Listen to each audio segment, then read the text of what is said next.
అపాంగరేఖాభిరభంగురాభిః అనంగలేఖారసరంజితాభిః అనుక్షణం వల్లవ సుందరీభిః అభ్యర్చ్యమానం విభుమాశ్రయామః. శ్రీకృష్ణుని కంటి చూపు మన మీద పడాలి.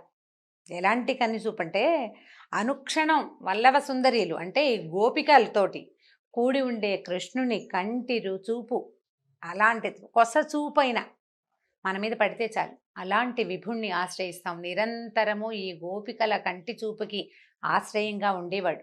వాళ్ళు అక్కడే చూస్తుంటారు, స్వామినే చూస్తారు.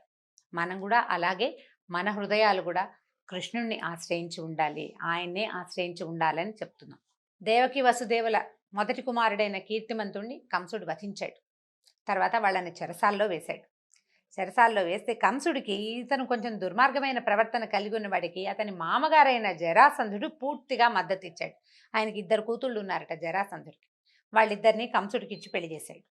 తర్వాత వీళ్ళు ఏం చేశారు, నరమాంస భక్షకులైన చాలామంది రాక్షసుల్ని పంపించి యాదవులని అంటే వసుదేవుని కుటుంబానికి వంశానికి చెందిన వాళ్ళని హింసించడం మొదలుపెట్టారు. దీన్ని భరించలేక చాలామంది దేశాలు బట్టి పారిపోయారట.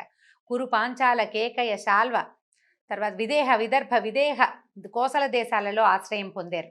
ఈతో పడలేక అక్కడికి వెళ్ళిపోయారనమాట. కొందరు నందుని గోకులంలో ఆశ్రయం పొందారు. వసుదేవుని భార్య అయిన రోహిణి కూడా అదే గోకులంలో తలదాచుకుంది. కొందరు యాదవులకు పారిపోయే అవకాశం లేకపోయింది, వాళ్ళు వెళ్ళలేపోయారు ఎక్కడికి. వాళ్ళు మాత్రం ఈ కంసుడిని ఆశ్రయించి అతని దగ్గరే సేవ చేస్తూ ఉండిపోయారు. ఈ కీర్తిమంతుడి తర్వాత వరుసగా దేవికి 5 కుమారులు కలిగారు. వారందరినీ పుట్టగానే పురిటి కందులనే కంసుడు నిర్దాక్షిణ్యంగా పొట్టను పెట్టుకున్నాడు. అయితే 7వసారి గర్భం ధరించింది ఈసారి. ఈ 7వసారి గర్భంలో విష్ణువంశ అయినటువంటి ఆదిశేషుడు ఆమె గర్భంలో మానవ శిశువుగా రూపొంది ఉన్నాడు. అయితే వెంటనే శ్రీహరి ఏం చేశాడట, యోగమాయని పిలిచి, దేవి నువ్వు భూలోకానికి వెళ్ళు, ఈ దేవకీదేవి గర్భంలో ఉన్న శేషుడనే నా అంశం ఉంది, ఆ గర్భాన్ని ఆకర్షించి నందగోకులంలో ఉన్నటువంటి రోహిణీదేవి గర్భంలో ప్రవేశపెట్టు. తర్వాత నేను దేవకీదేవికి 8వ పుత్రుడుగా జన్మిస్తాను. ఇక్కడ దేవకీదేవి గర్భం ధరించే సమయానికి అక్కడ నందగోకులంలో నందుని భార్య అయిన యశోదాదేవి కూడా గర్భవతి కావాలి. నేను దేవకి గర్భంలో పుత్రుడుగా జన్మిస్తాను, నువ్వు యశోద గర్భంలో పుత్రికగా జన్మించు. భూలోకానికి వెళ్ళి అక్కడ గర్భస్థ శిశువుగా ఉండి మరల తిరిగి వచ్చిన కాలం అంతకాలం నువ్వు అక్కడ ఉన్నందుకుగాను నిన్ను మానవులు దుర్గా, భద్రకాళి, విజయ, వైష్ణవి, కుముద, చండిక, కృష్ణ, కన్యక, మాయా, నారాయణి, శారద, అంబిక అనే పేర్లతోటి పిలుస్తారు. ఇన్ని పేర్లతోటి నువ్వు అక్కడ కొలవబడతావమ్మా. నీకు ఆలయాలు నిర్మిస్తారు, అవన్నీ పుణ్యక్షేత్రాలు అవుతాయి. నువ్వు భూలోకంలో కోరిన కోరికలు తీర్చే కల్పవృక్షంగా ఉంటావు. మానవులు నిన్ను నిత్యము ధూపదీప నైవేద్యాలతో సేవిస్తారు అని చెప్పాడు. చెప్పేసరికల్లా యోగమాయాదేవి భూలోకానికి బయలుదేరింది. ఈ దేవకీదేవి గర్భంలో ఉన్న శిశువుని ఆకర్షించి రోహిణీదేవి గర్భంలో నిక్షేపించింది. మధురలో అందరూ దేవకీదేవికి 7వ గర్భస్రావం అయిపోయింది, శిశు జననం జరగలేదని అనుకున్నారు. 1 సంవత్సరం గడిచింది. రోహిణీదేవికి కుమారుడు కలగానే ఇక్కడ మధురలో దేవకీదేవి 8వసారి గర్భం దాల్చింది. శ్రీమన్నారాయణుడి అంశ గర్భంలో ఉండటం వల్ల ఆమె నుంచి ఆశ్చర్యకరమైన తేజస్సు వెలువడిందట. ఆ తేజస్సు వలన చీకటిగా ఉండే చెరసాలంతా వెలుగుతో నిండిపోయింది. కాపలా వాళ్ళు ఆ విషయం కంసుడికి చెప్తే, ఈమె నుంచి వస్తున్న తేజస్సుతో కారాగారం అంతా దేదీప్యమానంగా ఉంది, ఇంతకుముందు 7 గర్భాల్లోనూ ఈ వింత చూడల. ఈ 8వ గర్భంలో ధరించగానే ఈమెలో వచ్చిన మార్పు, ఈ తేజస్సు చూస్తుంటే తప్పకుండా నన్ను వధించేందుకు విష్ణువే ఈమె గర్భంలో దాగి ఉన్నాడని అనిపించింది. ఏం చేయాలో పాల్పోలేదు. పోనీ ముందే దేవకీదేవిని వధించేస్తే, పిల్లాడు పుట్టకముందే అమ్మ చెల్లెల్ని చంపేస్తే సరిపోదు, అలా కూడా అనుకున్నాడు కానీ అతని ఆలోచన మారిపోయింది. విష్ణుమాయ వల్ల మారిందంతే. ఏమనుకున్నాడు, గొప్ప గొప్ప లక్ష్యాలు సాధించాలంటే తొందరపడకూడదు, తొందరపాటుతో పనులు చేయకూడదు. నేను చాలా పరాక్రమశాలిని. ఇప్పుడు ఇంత గొప్ప కీర్తివంతుడైన వ్యక్తి స్త్రీ హత్యకు పూనుకుంటే 4 అసహించుకుంటారు. స్త్రీ, అందు నా సోదరి, ఆపై గర్భవతి, ఆమెను హత్య చేస్తే నా కీర్తి పోతుంది, సంపదను క్షీణిస్తుంది, ఆయుర్దాయం నశిస్తుంది. వధించను, కానీ సంతానాన్ని వదిలిపెట్టకూడదు అనుకున్నాడు. సరే, ఆమెను చూడ్డానికి వచ్చిన వాడు కూడా మళ్ళీ వెనక్కి వెళ్ళాడు. కానీ అతనికి ఆ తేజోవంతమైన ఆమె ముఖము, ఆ మహాద్భుత సౌందర్యము వదిలిపెట్టలేదట ఆయన దృష్టిని. ఎంతసేపు హరి తలుచుకుంటూ విష్ణువునే తలుచుకుంటూ ఉండేవాడు. ఆయుధాలతో చేసిన గాయాల కంటే కూడా ఈ గాయం ఈ మనసు లోపల నన్ను చంపబోయేవాడు ఈ వెలుగులో ఉన్నాడు అన్న భావన అతన్ని చాలా బాధించిందట. తింటున్నా, కూర్చున్నా, పడుకున్నా, నిద్రపోతున్నా, ఏం చేస్తున్నా సరే అతన్ని ఈ విష్ణు చింతన వదిలిపెట్టలేదు. ఇక భగవంతుడే, ఇక రెండో ఆలోచన లేదనమాట. ఏం చేస్తున్నా శ్రీహరి ఆలోచనే ఉండేది. ఈవిడ దేవకీదేవికి ప్రసవ సమయం దగ్గర పడింది. బ్రహ్మరుద్రాది దేవతలందరూ కారాగారానికి వచ్చారు ఆమెను చూడ్డానికి. గర్భస్థ శిశువుగా భగవంతుడు ఉన్న ఆ గర్భము ధరించిన మాతృమూర్తిని చూడ్డానికి వచ్చారు. అందరూ చూసి ఆమెకు ధైర్యం చెప్పారు. నీ పిల్లవాడిని ఏమీ చేయలేడమా కంసుడు, నీ పిల్లవాడు, ఈ పుట్టబోయే నీ కొడుకు యాదవులని రక్షిస్తాడని చెప్పి ధైర్యం చెప్పారు. తర్వాత ఆ మంగళమైన ముహూర్తం ఆ రోజు ఎదురుపడింది. ఏ రోజు వచ్చింది చూడండి, శ్రీకృష్ణ జననం. సర్వాత్మకుడు, సర్వశేషి, సర్వవ్యాపకుడు అయినటువంటి శ్రీమన్నారాయణుడు తన అంశతోటి దేవకీదేవి పుత్రుడిగా మానవుడై అవతరించబోతున్న మంగళకరమైన ముహూర్తం. భక్తులు తమ చర్మచక్షువులతో తనని చూడలేరని, అంటే మనం ఎవ్వరం నేకడేది మాంసనేత్రంతో భగవంతుడిని చూడలేం. మనకి కనిపించటానికే, మానవులని ఉద్ధరించటానికే, భూభారం తగ్గించటానికి భగవంతుడు గర్భస్థ శిశువుగా, ఏ జన్మంటూ లేనివాడు, జన్మే లేని మహానుభావుడు జన్మించటానికి ఉద్యుక్తుడయ్యి ఆమె గర్భంలో ప్రవేశించాడు. ఆమె బయటికి రాబోయే సుముహూర్తం దగ్గర పడిందట. వర్ష ఋతువులోని శ్రావణ మాసం, కృష్ణపక్షంలోని అష్టమి తిథి, అర్ధరాత్రి సమయం. నక్షత్రాలు, గ్రహాలు అన్నీ అత్యంత శుభప్రదమైన స్థానాల్లో ఉన్నాయి. చంద్రుడు రోహిణి నక్షత్రస్థుడై ఉన్నాడు. దిక్కులు ప్రశాంతంగా ఉన్నాయి. ఆకాశంలో మబ్బులు లేవు. గుంపులు గుంపులుగా ఉన్న నక్షత్రాలు విశేషంగా ప్రకాశిస్తున్నాయి. ఎంత విశేషంగా ఉందో చూడండి. నదుల్లో నీరు ప్రశాంతంగా ఉందట. గాలి సుగంధాన్ని మోసుకొచ్చి ఎంత హాయో, చల్లని గాలి వీస్తోంది.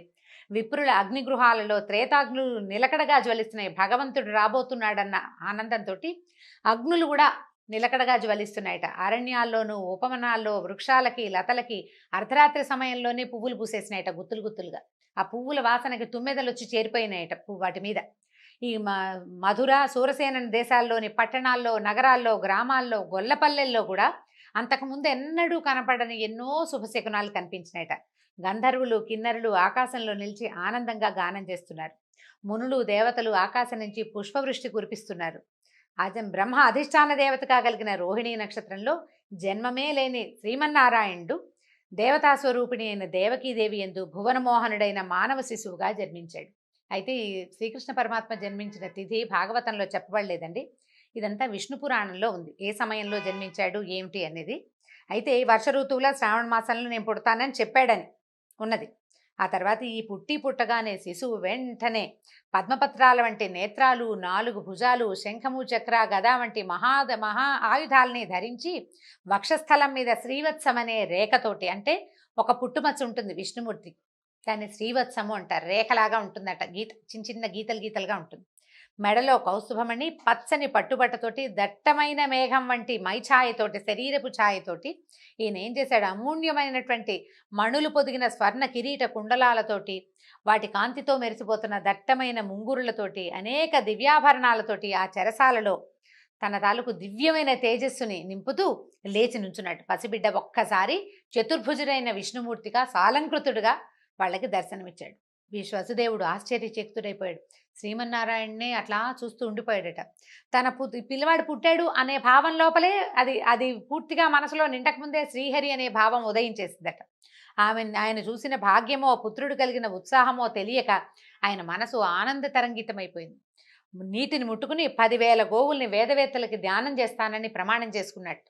ఈ శిశువు నాకు కలిగిన సందర్భంలో 10,000 సాలంకృతమైన గోదానం చేస్తానని ప్రతిజ్ఞ చేసుకున్నాడు మనసులోనే. ఈ లోకేశ్వరుడైనటువంటి శ్రీహరే స్వయంగా తనకి పుత్రుడిగా జన్మించాడు అని తెలియగానే ఇక భయం పోయింది. ఏమవుతుందోనన్న భయం లేదు, జీవితేచ్ఛ లేదు, జీవితం పట్ల భయం లేదు. చేతులు జోడించి నమస్కరించాడు.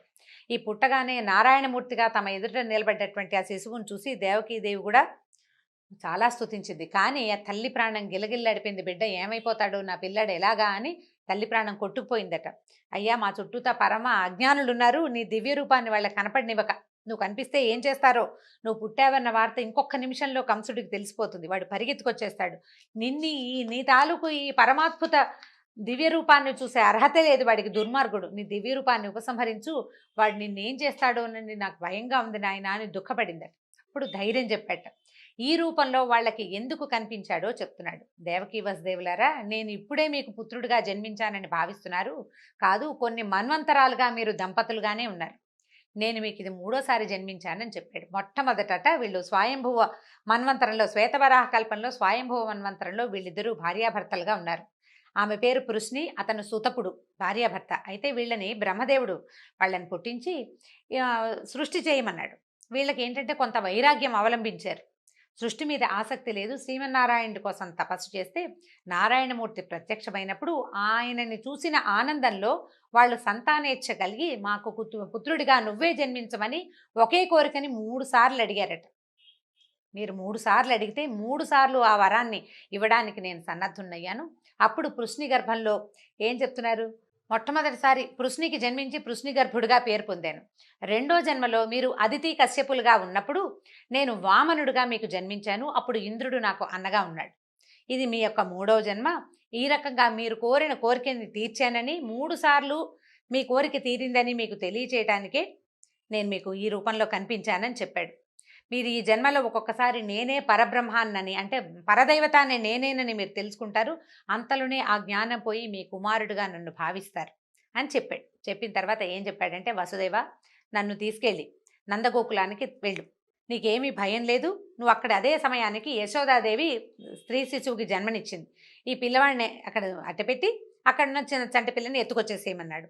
నీకు ఏమీ భయం లేదు. కారాగృహంలో వెళ్ళడానికి నీకే అనుమానం లేదు. నా మాట మీద వెళ్ళిపో. ఆదిశేషువు బయట ఉన్నాడు, నీకు కావలిగా నీతో పాటు వస్తాడు అని చెప్పేసరికల్లా వెంటనే ఈ చతుర్భుజ నారాయణమూర్తిగా ఉన్నవాడు పసిబిడ్డ అయిపోయి కేవ్వమంటూ ఏడ్చాడట. ఈ నవజాత శిశువుని, అప్పుడే పుట్టిన బిడ్డను తీసుకుని వసుదేవుడు ముద్దు పెట్టుకున్నాడు. పిల్లవాడిని ఎత్తుకుని గుమ్మం దాటానికి బయలుదేరాడు. అయితే వీళ్ళు ఏం చేశారు? కాపలా వాళ్ళు కారాగారం బయట పెద్ద పెద్ద గడియలు పెట్టి గొలుసులు తగిలించారు. ఈయన కాళ్ళకి గొలుసులు ఉన్నాయి, బయట గొలుసులు, వాటికి తాళాలు ఉన్నాయి. కాలికి సంఖ్యల ఊడిపోయింది. తలుపు దానంతట అదే తెరుచుకుంది. కావలి వారంతా నిద్రాగతులైపోయి ఉన్నారు. అంతా విష్ణుమాయ ఆవరించేసింది ప్రపంచం అంతా. బయటికి వచ్చాడు పిల్లవాడిని తీసుకుని. ఆ చేతిలోకి వచ్చిన శిశువుని నెత్తి మీద పెట్టుకున్నాడట. ఆయన తల మీద పెట్టుకుని బయటకు వచ్చేసరికల్లా 1000 తలల ఆదిశేషువు వాకిట్లో నిలబడి ఉన్నాడు. తన 1000 తలలని విశాలంగా విప్పార్చి వీళ్ళ వెనకాలే బయలుదేరాడట. అంతలో ఒకసారి పెద్ద వర్షం మొదలైందట. మామూలు వాన కాదు. మొత్తం ప్రపంచంలో ఉన్న మబ్బులన్నీ వచ్చి ఈ మధురానగరం మీదే కురుస్తున్నాయా అన్నంత పెద్ద వానట. కారు మబ్బులు, ఉరుములు, పిడుగులు. అసలు ప్రపంచమంతా ఈ వర్షం వచ్చేసరికల్లా ఇంకా నిద్రాపరవశులు అయిపోతారు. జనం మూడుచుకుని పడుకుంటారు. మెలకువ రాదు, నిద్రలోకి జారిపోతారు. ఇంతలో అక్కడే ఉన్న యమునా నది, ఎక్కడెక్కడి వర్షపు నీరు యమునా నదిలోకి ప్రవేశించింది. ప్రశాంతంగా ఉండే యమునా నది గట్లు పొడుచుకుని ఉధృతంగా ప్రవహించడం మొదలుపెట్టింది. ఈయన చెరసాల నుంచి బయటకు వచ్చాడు. అక్కడ ఆదిశేషు ఉన్నాడు కదా, ఈ పడగలు విప్పి వాళ్ళని రక్షిస్తూ ముందుకు బయలుదేరాడు. ఆయన యమునా తీరం చేరాడు. లోతైన యమునా నదిలో ప్రవాహ వేగం పెరిగిపోయింది. పెద్ద పెద్ద కెరటాలు వస్తున్నాయి. అయినా సరే ఈయనేమో ఆలోచించలా. విష్ణువు వెళ్ళిపోమన్నాడు, వెళ్ళిపోవటమే. అడుగులు వేసి యమునలోకి దిగంగానే యమున, అంత పెద్ద యమున, రాముల వారికి సముద్రం దారిచ్చినట్టుగా ఈ యమునా నది అంత తరంగాలతో ఉన్నది కూడా ఆయన నడవడానికి వీలుగా దారిచ్చేసిందట. వాన పడకుండా ఆదిశేషువు శిశువుని తండ్రిని రక్షిస్తూ పూర్తిగా ఈ నందగోకులానికి చేరేదాకా ఆదిశేషువు వెనకాలే ఉన్నాడు. ఈ యోగమాయ ప్రభావంతో గోకులంలో అందరూ గాఢమైన నిద్రలో ఉన్నారు. పురిటింట్లో కూడా ఎవ్వరూ ఏ సందడి లేదు. యశోదాదేవికి తను బిడ్డకి ప్రసవించానని తెలుసు, కానీ స్త్రీ శిశువో పురుష శిశువో ఆమె మర్చిపోయింది. ఆమెకు తెలియదు. ఈ ప్రసవం చేసిన స్త్రీలకి కూడా పుట్టినవాడు పిల్లవాడా పిల్ల అనే ధ్యాస లేదు. అందరూ ఎవరి ద్వారాన వాళ్ళు మత్తులో పడున్నారు. ఈయన నిశ్శబ్దంగా తను తీసుకొచ్చినటువంటి నారాయణ నవశిశువుని అక్కడ పడుకోబెట్టి అక్కడ ఉన్న వెలిగిపోతున్నటువంటి బాలికని చేత్తో పుచ్చుకున్నాడు. తీసుకుని బయటకు వచ్చేసాడు. బయటకు వచ్చి మళ్ళీ మధురా నగరంలోకి దారి తీశాడు. నగరంలోకి వచ్చేసాడు. యమునా నది దారి ఇచ్చింది. ఆదిశేషువు కాపాడుతున్నాడు. కారాగారంలోకి ప్రవేశించాడు. మొత్తం తలుపులు అన్నీ యథావిధిగా ఎక్కడపక్కడ మూసుకుపోయింది. లోపలికి వెళ్ళిపోయి తన కాలికి సంఖ్యలు తగిలించుకుని పిల్లని తెచ్చి దేవకీదేవి పొత్తిళ్లలో పడుకోబెట్టాడు. పిల్లని నేల మీద పెట్టిన మరుక్షణంకే ఉమ్మని ఏడ్చిందట చంటిపిల్ల. పెద్దగా ఏడ్చింది. ఏడ్చేసరికల్లా అప్పుడే పిల్ల పుట్టేసిందని చెప్పి పిల్లవాడు పుట్టాడు అనుకుని కావలి వారంతా అరిచరిచి కేకలు పెట్టి బాకాలు ఊదారు. ప్రసవం అయిపోయింది. మహారాజు రావాలంటే పరిగెత్తుకుంటూ వచ్చాడట. ఆయన ఎట్లా పరిగెత్తుకొచ్చాడంటే, ఎప్పుడెప్పుడు తన మరణానికి కారణమయ్యేవాడు పుట్టేస్తాడో అని బెంగటిల్లిపోయి ఉన్నవాడు ఈ మంచం మించి లేవడం, ఆయన జుట్టు ముడేసుకుని పడుకున్నాడు. ఆ ముడి కాస్త ఊడిపోయింది. అపశకునం, రాజులు జుట్లు విరబోసుకుని బయటికి రాకూడదు. అడుగులు తడబడిపోతున్నాయి. మృత్యువు పిలుస్తోంది అనేసరికల్లా భయమేస్తుంది. ఆ భయంతో అడుగులు తడబడిపోతున్నాయి. అన్నీ అపశకునాలే. వస్తూ వస్తూ బల్లలు, కుర్చీలు తన్నేసుకున్నాడు. అంటే ఆ ఉధృతిలో పరిగెత్తుకొస్తూ అనమాట ఉద్వేగంలో. ఎట్లాగోట్లా పరిగెత్తుకొచ్చేసాడు. వచ్చిన తర్వాత తీరా చూస్తే ఏముంది? ఆడపిల్ల. అక్కడి నుంచి దేవకిదేవి అన్నా అన్నా వద్దు వద్దు, అష్టమ గర్భుడైన వాడు నీ మరణానికి కారణమవుతాడని చెప్పింది ఆకాశవాణి. ఇదేమో శిశువు, స్త్రీ శిశువు, ఆడపిల్ల, ఇది నిన్నేం చేస్తుంది? ఇంట్లో పుట్టిన మొట్టమొదటి పిల్ల, ఈ పిల్లని ఏం చెయ్యొద్దని పమిటలో దాచేసుకుందట. పిల్లని ఇవ్వలేదు ఆవిడ. ఇవ్వకపోతే ఆయన బలవంతంగా లాక్కున్నాడు. నువ్వు నా పెళ్ళైనప్పటి నుంచి పుట్టిన పిల్లల్ని చంపేశావు, నేను ఒక్కసారి కూడా ఏమనలేదు. ఆడపిల్ల, ఈ ఒక్క పిల్ల ఇదే ఆఖరిది, నాకు 8దే సంతానం అని జ్యోతిష్కుడు చెప్పారు అందరూ. ఈ ఆఖరి బిడ్డనైనా నాకు బతికించి ఇవ్వమని ఆవిడ ఎంత బతిమలాడినా ఆయన వినకుండా ఈ కాళ్ళు చేత్తో పుచ్చుకున్నాడు. 2 కాళ్ళు ఎత్తి విసిరాడు అక్కడున్న ఒక బండరాయి మీదకి. ఈ విసరంగానే ఈ శిశువు రాతికి తగలేదు, ఎగరటం ఆకాశంలోకి ఎగిరిపోయింది. శక్తి స్వరూపిణిగా నిలబడిందట. ఎలా ఉందంటే ఘనమైన కిరీటము, అమూల్యమైన ఆభరణాలు, 8 భుజాలతోటి, దుర్నిరీక్షమైన తేజస్సుతోటి ఉంది. ధనుర్బాణాలు, శూలము, శక్తి, ఖడ్గము, డాలు, శంఖచక్రాలు, గద ధరించి అక్కడి నుంచి ఈమె పైకి ఇట్లా పెద్ద రూపం కనపడేసరికల్లా సిద్ధులు, చారణులు ఆకాశంలో అటు ఇటు ఆకాశ గమనం చేసే వాళ్ళంతా ఆమెను చూసి ఓ అమ్మో అమ్మవారు ప్రత్యక్షం అయిపోయిందని గానం చేసేస్తున్నారట. ఆమె ఇట్లా అందట, ఓరి మూర్ఖుడా, నేనెవరో తెలియక చంపబోయావు. నన్ను చంపితే నీకొచ్చే ప్రయోజనం ఏముంది? ఏ ప్రయోజనము లేదు. ఇంతకు ముందు జన్మలో నిన్ను చంపినవాడు ఈ జన్మలోనూ నిన్ను చంపగలిగేవాడు పుట్టే ఉన్నాడు నాతో పాటే. అతడే నిన్ను చంపుతాడు. ఇది తప్పదు. మరణం నుంచి తప్పించుకోవాలని దీనులని హింసించడం ఇకనైనా మాను అని చెప్పి ఈ అష్టభుజాలతోటి ఉన్న మహోగ్రమైన రూపం క్షణంలో మాయమైపోయిందట. మాయమైపోయేసరికల్లా ఈ మాయమైన తల్లి భూలోకంలో అనేక స్థానాలతో అనేక నామాలతోటి వెలిసింది. ఇట్లా చెప్పిన మాట వినేసరికల్లా ఈ కంసుడు చేష్టలు దక్కి నిలబడ్డాడు. ఏం చేయాలో తెలియలా. ఎంత అపచారం చేశాను నేను అనిపించేసింది. చెల్లెలికి బావకి తను చేసిన ద్రోహం తలుచుకుని కుంగిపోయాడు. గొంతు పిగుల్చుకున్నాడు అతి కష్టం మీద. బావా, నేను ఎంత తప్పు చేశాను, నేను ఎంత ఘోరం చేశాను. మనుషులే అబద్ధాలు ఆడతారనుకున్నాను, దైవ వాక్కులు కూడా అబద్ధాలు ఆడతాయని నాకు తెలియలేదు. అష్టమ గర్భుడు నా మరణానికి కారకుడవుతాడనుకుంటే అష్టమ గర్భంలో ఆడపిల్ల పుట్టడం ఏమిటి? అదేమో నా చేతి నుంచి వెళ్ళిపోవటం ఏమిటి? ఇది దైవం అబద్ధం చెప్తుందని నేను అనుకోలేదు.